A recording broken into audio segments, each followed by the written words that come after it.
आज हम लोग सीक्वेंस सीरीज ऑफ फंक्शंस की ये थ्योरम करेंगे। थ्योरम काफ़ी इम्पोर्टेंट है, बहुत ज़्यादा फ्रीक्वेंटली एग्जाम में नहीं आती और थ्योरम अंडरस्टैंडेबल है, ज़्यादा डिफिकल्ट भी नहीं है।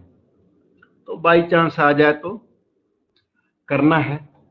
तो मैं स्टेप्स आपको समझा देता हूँ। इंटीग्रेबिलिटी पर बेस्ड है, कन्वर्जेंस एंड इंटीग्रेशन पर बेस्ड ये थ्योरम की स्टेटमेंट रीड करता हूँ और सॉल्यूशन आपको देता हूँ। समझ में तो जरूर आ जाएगा, उसके बाद थोड़ा मेंटेन कर लेना। कुछ चीजें, कुछ टर्म्स ऐसे हैं जो रीमन इंटीग्रेशन के टर्म्स, और आप उनको अभी फिलहाल भूले हुए भी हैं, तो मैं याद दिलाऊंगा, वैसा वैसा याद करते चलना। ठीक है, तो पहले तो स्टेटमेंट रीड करता हूँ। थोड़ा रीमन इंटीग्रेशन यूज होगा जो कि लास्ट सेमेस्टर में था आपके कोर्स में, और वो लास्ट सेमेस्टर में था, छूट गया काफी, तो कोई टेंशन नहीं, फिर भी समझ में तो आ ही जाएगा। गिवन, इफ का मतलब गिवन, ये स्टेटमेंट है, स्टेटमेंट एग्जाम में लिख के आई। Sequence F N converges uniformly to F. ये सीक्वेंस एफ एन है। एफ एन के आगे आप एक्स लगा सकते हो या टी लगा सकते हो अपनी इच्छा से, अपनी तरफ से।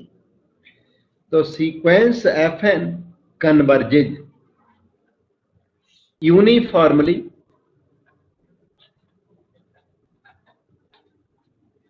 To f. एफ इन्होंने बोला हुआ, आप एफ के आगे एक्स यूज कर सकते हो, एफ एक्स। ये सीक्वेंस है और इसका ये लिमिट ऑफ कन्वर्जेंस है, यूनिफॉर्म कन्वर्जेंस। इसको ऐसे भी बोलते हैं कई बार ना, f N x uniformly converges के लिए डबल इम्प्लाइज ऐसा साइन लगा देते हैं, डबल इंडिकेशन लगा देते हैं, uniform converges to F x on closed interval AB. Functions are defined on the closed interval AB. And each fn is integrable on AB. और fn जो है ना वो इंटीग्रेबल है, ये भी दिया हुआ है। जब भी जरूरत हो इंटीग्रेबल वर्ड हम लोग यूज कर सकते हैं। एक जगह पर इसकी जरूरत पड़ेगी, वहां पर यूज करेंगे। fn x इज इंटीग्रेबल दिया हुआ है। each fnx, each fnx का मतलब f1x integrable, f2x integrable, f3x integrable, fmx is also integrable. तो fnx is integrable on closed interval AB.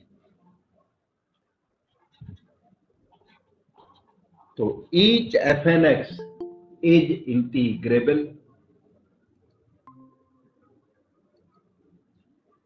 ठीक है, तो ये थ्योरम का स्टेटमेंट हम रीड कर रहे थे कि इफ का मतलब given sequence F N converges to f, तो यहां लिख दिया मैंने, f N x converges uniformly to f, f N x uniformly converges to F x. अब यूनिफॉर्म कन्वर्जेंस की डेफिनेशन एक्सेट्रा नहीं आती, तो वो लेक्चर 1 में है इसी चैप्टर के। तो और ये भी दिया हुआ है F N x is integrable. F N x integrable का मतलब है F1 integrable, F2 integrable, FM integrable. आपको जरूरत पता है किसकी पड़ेगी? FMX इंटीग्रेबल की जरूरत पड़ेगी लास्ट में। तो रीमन इंटीग्रेबिलिटी होती है ना, UPF minus LPF less than epsilon होता है, तो वो हम यूज करेंगे। ये टर्म्स आपको कुछ न्यू लगेंगे, लेकिन वो न्यू लगेंगे थोड़े थोड़े, पर याद भी आएंगे, क्योंकि रीमन इंटीग्रेशन हमने बहुत अच्छी तरह लास्ट सेमेस्टर में कराया था। तो एक minute, each F N is integrable on closed interval A B. फिर देन के बाद वाला प्रूव करना है। तो ये तो अब तक तो हो गया गिवन, देन के बाद क्या लिखा है? To prove. क्या प्रूव करना है? F is integrable. आपको प्रूव करना है कि f x integrable, F x कौन सा, ये वाला, मतलब अगर एफ एन एक्स इंटीग्रेबल है, ये लिखा है, तो एफ एक्स भी इंटीग्रेबल होगा। एफ एन एक्स इंटीग्रेबल, तो f x is also integrable. F N x और एफ एक्स में रिलेशन क्या है? एफ एक्स जो है वो एफ एन एक्स का लिमिट ऑफ कन्वर्जेंस है, यही रिलेशन है। तो to prove f x is integrable, f is integrable, बोलो एफ बोलेंगे, आप एफ एक्स कर देना या एफ टी कर देना, मर्जी है, एफ एक्स इंटीग्रेबल, ये प्रूव करना है। और अगर आपको थोड़ा बहुत रीमन इंटीग्रेशन का सेंस है तो आपको ना ये प्रूव करना है, UPF minus LPF less than epsilon, अगर प्रूव कर दो P partition of closed interval AP, ये सम अगर जस्टिफाई कर दिया तो आपकी थ्योरम कंप्लीट मानी जाएगी। UPF minus LPF less than epsilon, यही रीमन इंटीग्रेबिलिटी की डेफिनेशन है जो आपने लास्ट सेमेस्टर में की थी। और आगे रीड करो, एफ इज इंटीग्रेबल ऑन एजी, एक सेकंड, देन के बाद वाला था कहां पर, ये and the sequence this converges uniformly to this.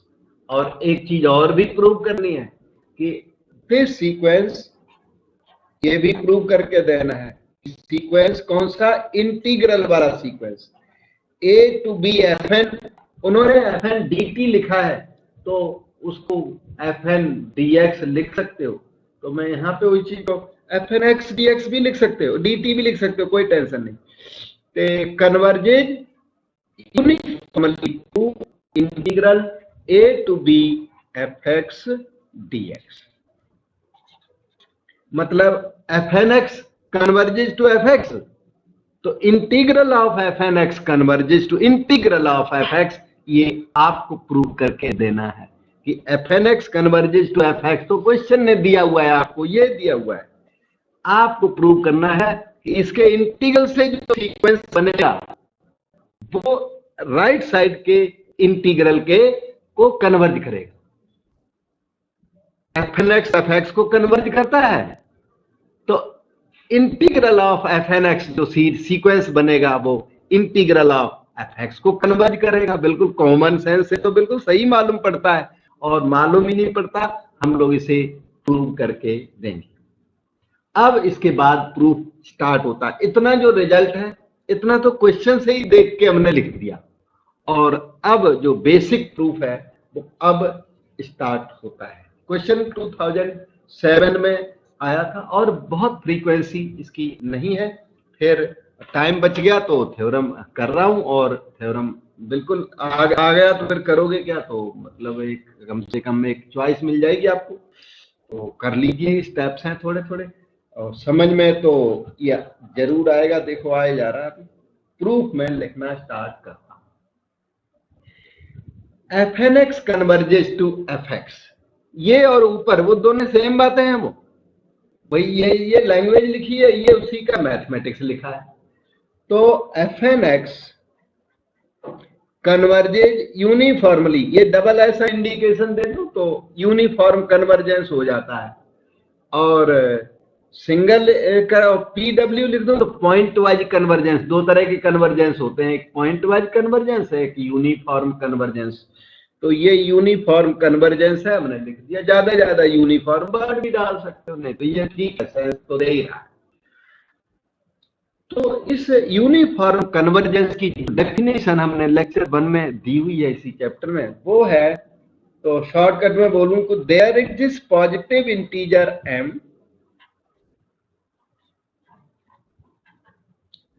such that mod of fnx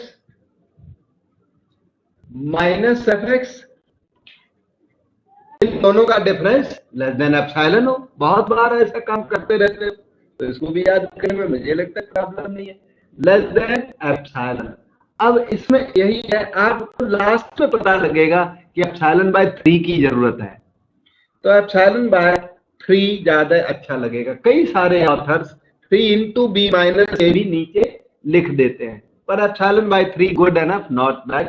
तो बी माइनस ए हम चाहें तो उससे भी जस्टिफाई हो जाता है, पर हमें लगता है उसकी जरूरत नहीं, एप्सिलॉन बाय 3 से आराम से डेवलप होता है। For r n greater than और इक्वल टू एम।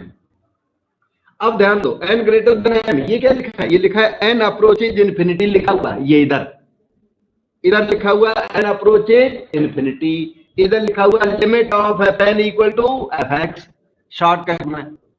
तो f N x converges to F x का ये मीनिंग आपका बन गया है। अब इस मीनिंग को थोड़ा आगे बढ़ाता हूं, इसमें n इक्वल टू m आप पुट कर दो। क्यों? हमें इतने जनरल रिजल्ट की जरूरत नहीं है, हमें थोड़ा पर्टिकुलर रिजल्ट की जरूरत है। तो इन particular our result is valid for n equal to m also। तो n equal to m भी राइट है, तो n को इसमें m लिख दीजिए, फिर उस रिजल्ट को थोड़ा आगे बढ़ाना है।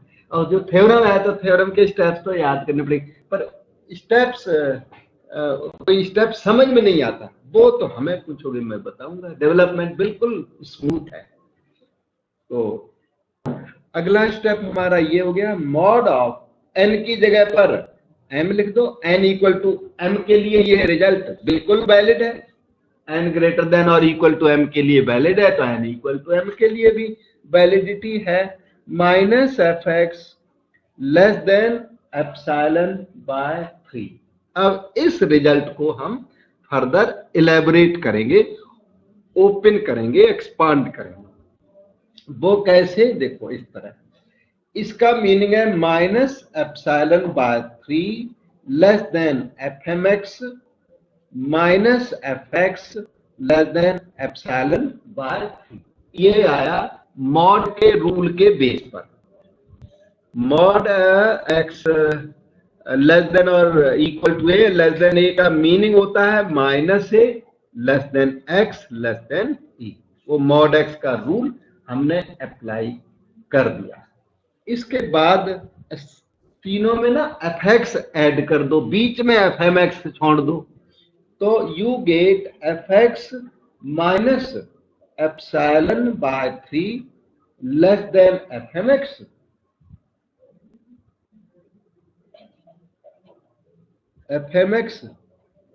और less than F x plus epsilon by 3 है सभी जगह। अब इसको 2 पीस में हम लोग ब्रेक कर लेते हैं, फिर देखते हैं कैसा आता है। तो इसका मीनिंग हुआ f x minus epsilon by 3 less than F M x, और दूसरा पार्ट हुआ f M x less than F x plus epsilon by 3। ऐसा रिजल्ट हुआ। इसे थोड़ा सा और इंप्रूव करके लिखो, f x is less than F M x plus epsilon by 3, और उधर उसको भी थोड़ा इंप्रूव करके कुछ ऐसा लिखना पड़ेगा, f M x minus epsilon by 3 less than F x. मतलब एफ एक्स एक तरफ और रिमेनिंग सारा मटेरियल दूसरी तरफ, और उसका कुछ रीजन है, अभी रीजन सामने आ जाएगी। तो थोड़ा सा और इम्प्रूवमेंट, ये तो ठीक हो गया, वो थोड़ा सा और इम्प्रूवमेंट करता हूं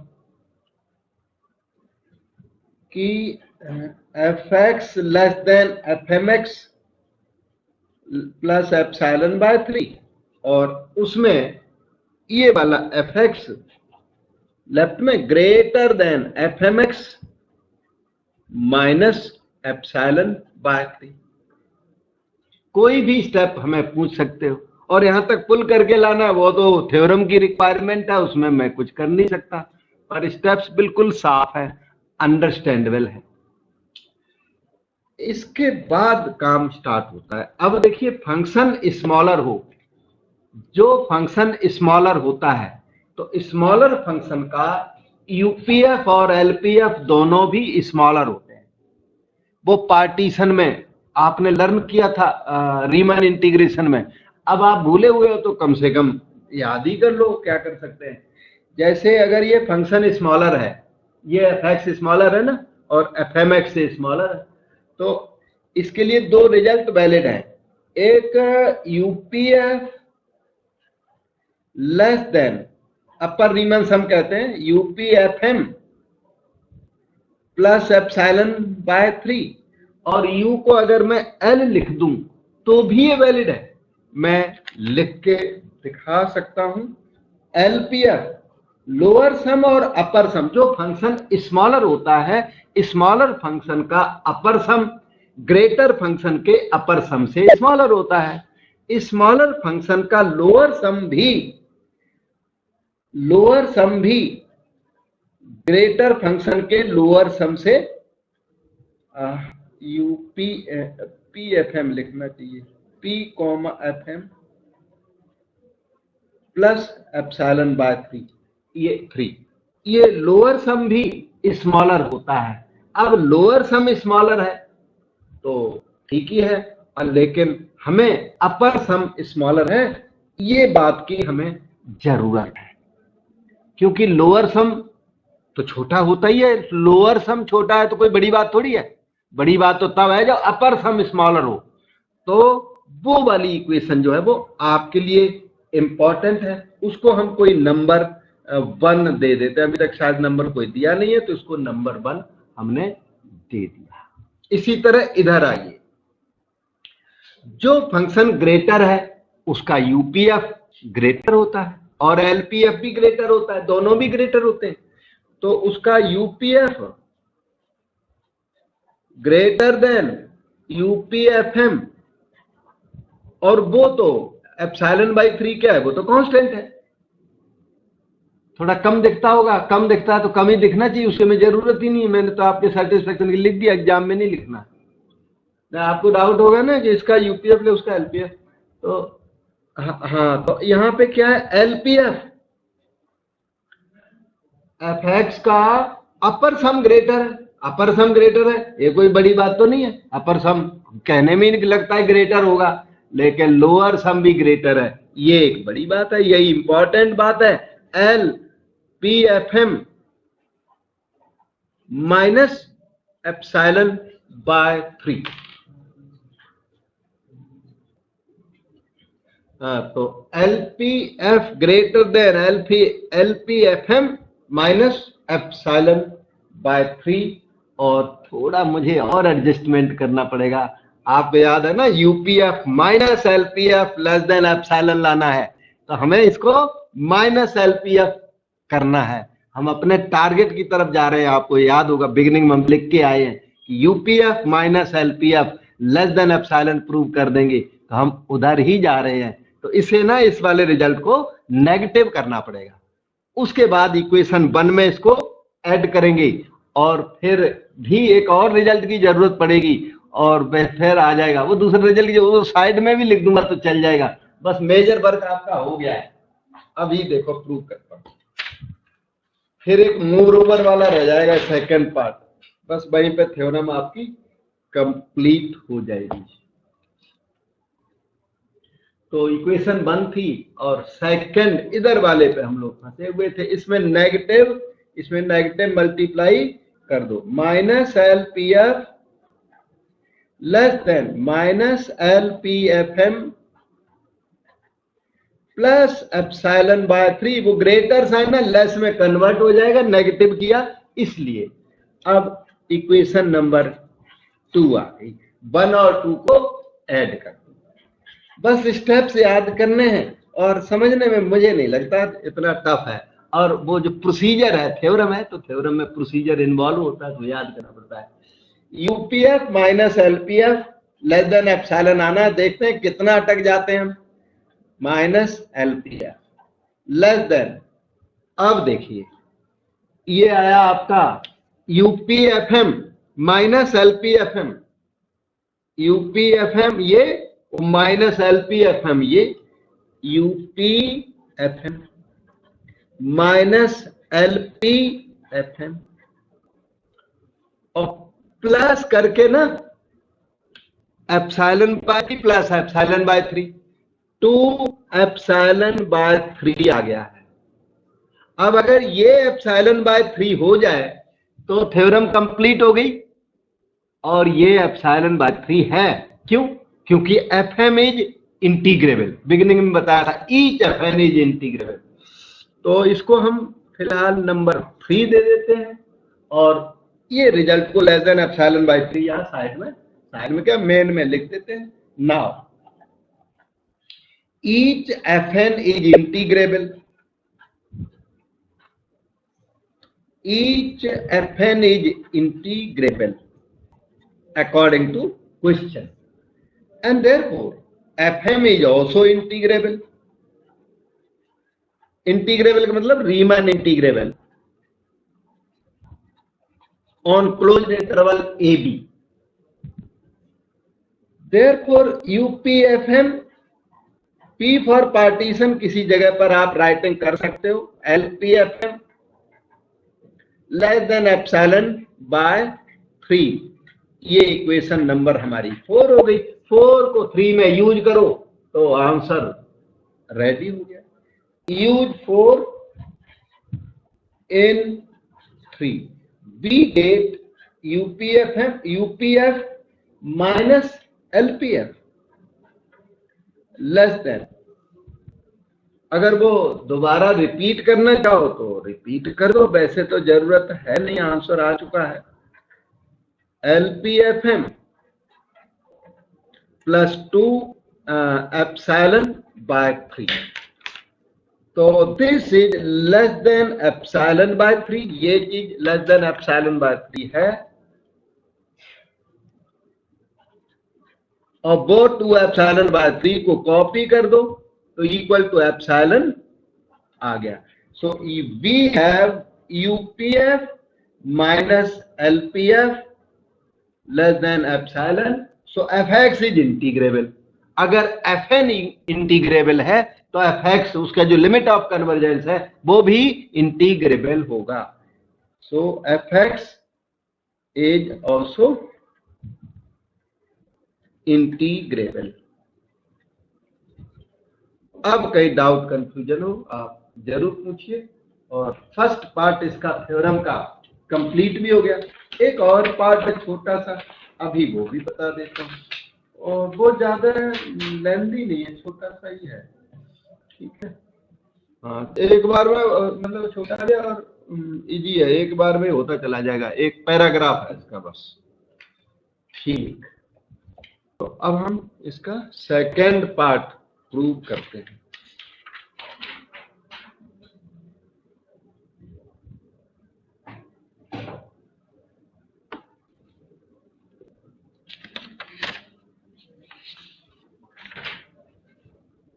सेकेंड पार्ट पहले तो क्वेश्चन देखते हैं। ये है क्वेश्चन हमारा थ्योरम का। देन के बाद एफ इंटीग्रेबल हो चुका है। अब कहते हैं ये सीक्वेंस जो है, ये sequence converges uniformly to this, मतलब अब आपको ये प्रूव करना है कि लिमिट ऑफ इंटीग्रल, ध्यान दो, इस चीज की जो लिमिट है, ये इसकी लिमिट ऑफ कन्वर्जेंस कौन है, ये हमें जस्टिफाई और करना है। तो मतलब ये दैट इज करके जो ये लिखा है वही वो लैंग्वेज में लिखा है, तो हमें ये चीज जस्टिफाई करनी है, ये चीज।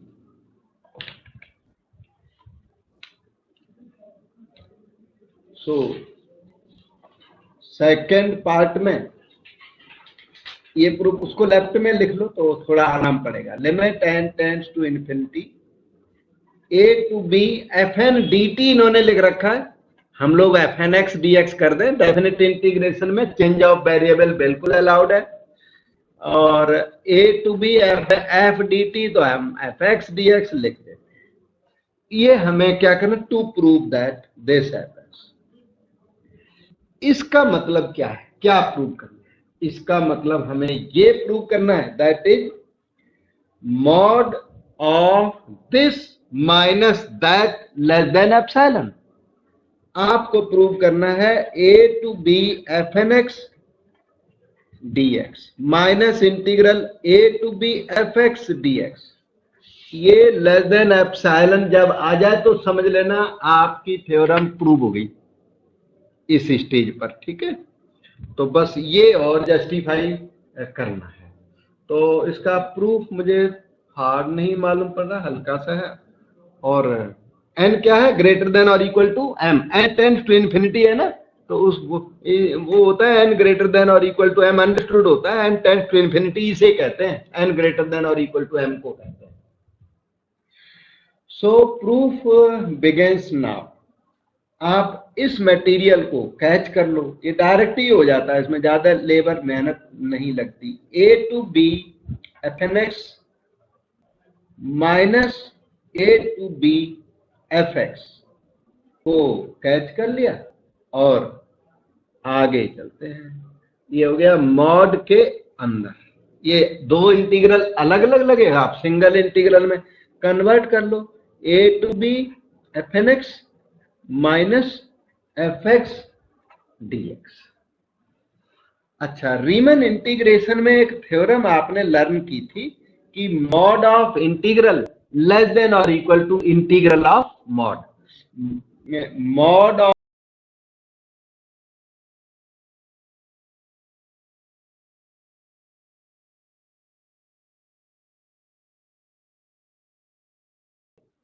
तो ये रिजल्ट है mod of integral less than और equal to integral of mod. इस रिजल्ट को हमें यहाँ यूज करना है, तो ध्यान दो, ये है मॉड ऑफ इंटीग्रल है ना, तो लेस देन और equal to integral of mod, तो integral a to b, mod अंदर सेट कर सकते हो लेस साइन लगाने के बाद, तो fnx माइनस fx अंदर सेट हो गया। This is less then something. यहां पे मुझे थोड़ा स्टेप्स लिखने पड़ेंगे, क्योंकि लिखने ही पड़ेंगे लगता है, और क्या चॉइस तो कोई है नहीं। इसको ना कोई नंबर दे देता हूं, क्योंकि इसकी वैल्यू चाहिए इसकी। एक काम हम और कर सकते हैं, इसकी वैल्यू मैं यहां अभी लिख देता हूं, फिर वैल्यू को जस्टिफाई कर दूंगा बॉटम में नोट में रिमार्क में, ठीक है।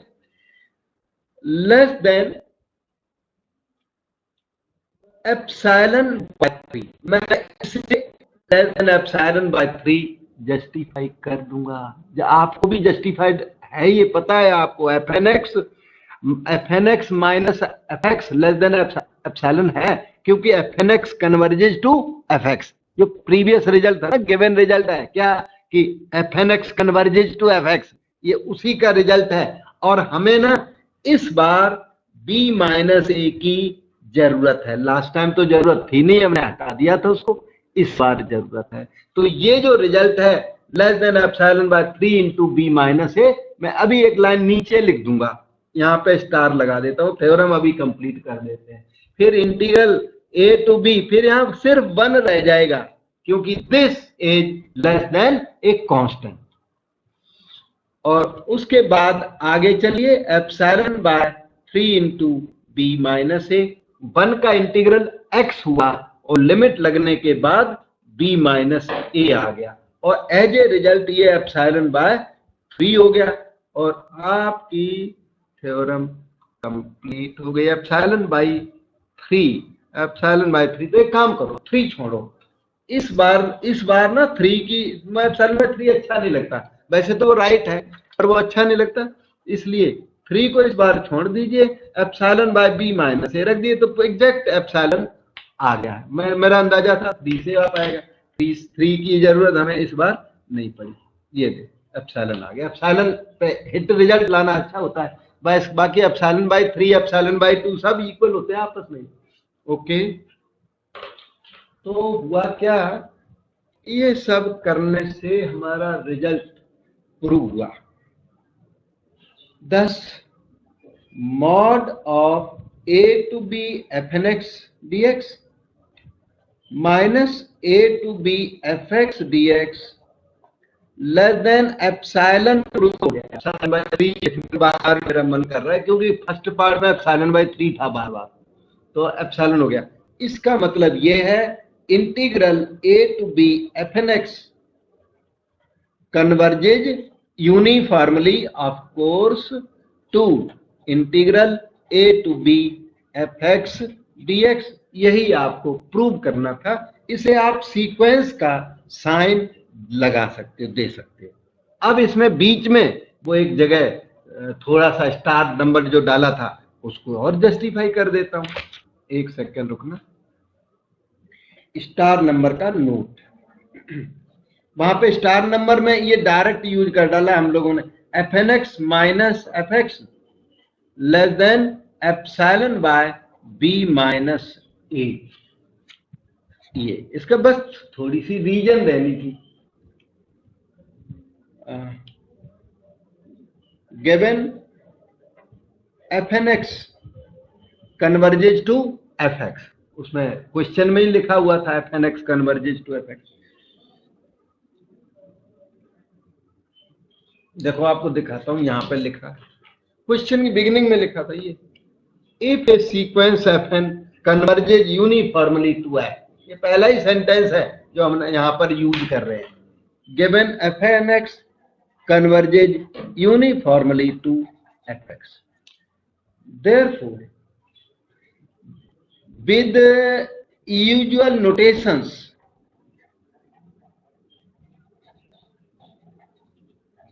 we have mod fnx